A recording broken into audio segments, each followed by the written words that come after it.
Hey Bloomerinos, have you been making wreaths and you're playing with designs, or you have designs that are left from last season?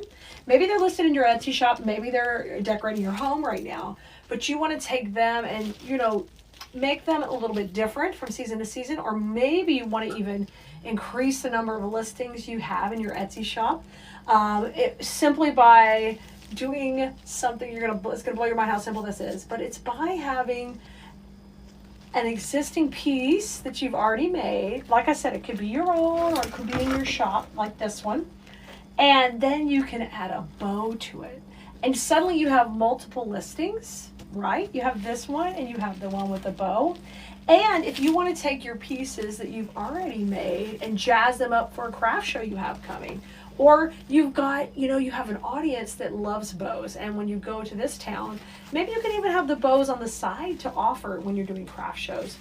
Or maybe you just want your beautiful pieces that you have or you bought from somebody else.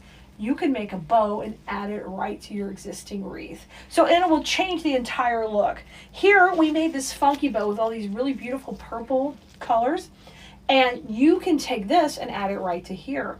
If you need the link of how to make this bow, I'll be happy to share that with you here too in the comments. Just let me know, ask for the link, and we'll give it to you. But I want you to see how pretty this is. So this design kind of flows from left to right, and I'm able to come and put my bow in here and just pop it right there at the end of the design so this can curl all around. And the neat thing, as I attach it right here, I have different options for it to go straight down like this. I can come right here in the open point. I can still take and tuck it into the design. You have so many different options. Every week when I'm teaching in design school, we're going over different principles and ways to put things together.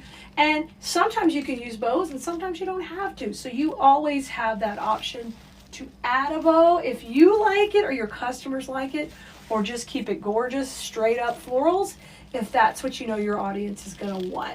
But it's simple to do either one, and I know you can do it.